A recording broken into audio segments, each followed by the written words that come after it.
So we are reading the first three sections that are on the reading test. We're going to start with Chavzayin Amud Aleph, and we're going to be going on to the top of Chavchet. Sorry, Chavzayin Amud Bet, and going on to the top of Chavzayin Amud Aleph. Shalach Le. So Rav Chisda had sent Rav Nachman a question about a case where someone hit someone else with a shovel, with the handle of the shovel or the blade of the shovel. And Rashi clarified that they were talking about, Rav Chisda was asking about paying for boshet, for embarrassment. So Shalach Le, Rav Nachman responds to Rav Chisda, Chisda, come on Chisda, right? Like, new, what are you thinking Chisda? Kinsa kami gabi Bavel? Do we really collect fines in Bavel? Obviously, we don't collect fines in Bavel, and the kind of payment that you're asking me about is a fine. It's a payment that comes on top of a principal payment. It's an extra payment because you're asking about paying for embarrassment. So obviously, the answer is clearly that we don't collect this. But since I know you're a smart person and you want to be asking such a silly question, so say to me itself the case what happened. Tell me more about this case because clearly there's more details that I need to know because the question by itself is just such a simple, easy question. Shalachle, so Rav Chisda sends more details back to Rav Nachman. There was a well that belonged to two people. That every day one person would draw water from it.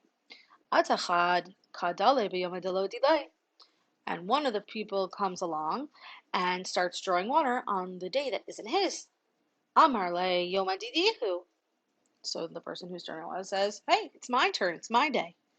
Lo eshkachbe. But the person who's going out of turn doesn't pay any attention to the other one. Shakal padna demara machya.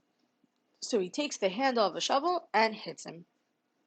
Amarle mea padne bepadne lamachya. Rav Nachman says back to Rav Chisda, the person whose turn it was supposed to be could have hit the other one 100 times. And even according to the opinion who says usually that you're not allowed to take the law into your own hands, b'makom seida, where there is going to be loss that you're preventing, you may take the law into your own hands. So everyone agrees that you could take the law into your own hands in this case because it's b'makom seida. It's where there's loss that you are preventing by taking the law into your own hands. Section 2, the yellow. The Itmar, Rav Yehuda Amar, lo avid inishtin lanavshe, Rav Nachman Amar, avid inishtin lanavshe. So as it is stated, and now we have a machloket, Rav Yehuda says that you are not allowed to take the law into your own hands, right? Literally, a person cannot do the judgment for himself. But Rav Nachman thinks a person can do the judgment for themselves. You can take the law into your own hands. Heicha de'ika pseida kuli ama lo plige. But where there is loss that is being prevented, everyone does not argue that a person may take the law into their own hands. Ki plige, where they do argue, is where there is no loss, where the loss already happened, so there's no loss that you're preventing. Rav Yehuda Amar lo avid inishtin lanavshe, to kevan deleka pseda lizel kame dayana. Rav Yehuda thinks that you're not allowed to take the law into your own hands. And since there's no loss that you're preventing, you should go in front of a judge. You should go to Beit Din. That's the whole point of having a Beit Din, that when something happens, the loss has already happened, you should then bring the other person to court. Rav Nachman Amar, Avid Inishtin Lanashe, Dikivan Dibadin Avid Lo Tarach. Rav Nachman thinks that a person may take the law into their own hands even after the loss has happened, since the person was acting with the law on their side. We don't burden that person with having to schlep all the way to the Beit Din. We don't burden them with having to go to the Beit Din. All right, now section 3, the green. Meitiv Rav Kahana. Rav Kahana brings as a refutation, as an argument. Ben Bag Balomer al tikanes lechatzer chavercha litol achalcha shelo bershut. Ben Bagbag says, don't enter into your friend's courtyard to take what's yours without permission. Shema tirolak ganav. Maybe it'll look like to your friend that you're a robber, that you're a thief. Ella shiborchinav, rather go in and break his teeth. Va'amorlo shaliani notel, and you should say to your friend, I'm taking back what's mine. Amarle. So now Rashi had explained here, it's not entirely clear initially who Rav Kahana is coming to refute, Rav Yehuda or Rav Nachman, but it seems from just from our first reading, our basic understanding of Ben Bagbag, that Ben Bagbag is coming to argue against Rav Yehuda, right? Because Ben Bagbag is saying you can act outside of the law, right? Go into the person's courtyard, take back what's yours, break their teeth, use force. So Amarle, so Rav Yehuda would respond now back to Rav Kahana, who used Ben Bagbag as a refutation against him. Imcha, Rav Kahana, you can keep this to yourself. Leave it to yourself. Your argument, it's not worrying me.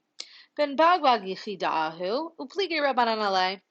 Ben Bagbag is a singular person. Ben Bagbag's just one person. He's an outlier, and the rest of the rabbis they disagree with him.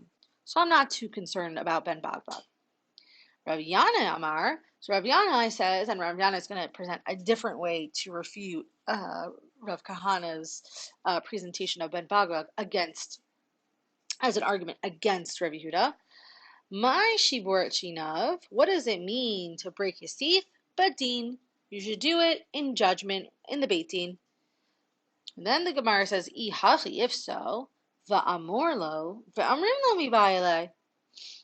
So it says va'amorlo, and you, right, you as singular should say to him singular, but it should say va'omrimlo, and you in plural should say to him, right? It should have said va'omrimlo.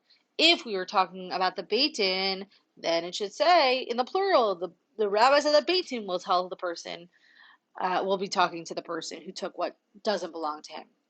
And then again, Ben Bagbag had said, Shali ani notel, I'm taking back what's mine, right? That was part of Ben Bagbag's advice. Shalo hu notel mi ba'ilei. It should have said, if Rav Yana is correct, that the Beit Din is talking here, the Beit Din should be talking in third person. He, the person who really owns that object, is taking back what's his. Shalo hu notel. Kasha, the Gemara ends off by saying it is difficult. We're not entirely sure whether Ben Bagbag is coming to support or reject Rav Yehuda, although, as we discussed in class, Kasha usually implies that we are slightly leaning more toward one side, so it seems like it would be a pretty good guess that Ben Bagbag is coming to argue against Rav Yehuda, which in that case, Rav Yehuda would say Ben Bagbag is just one opinion.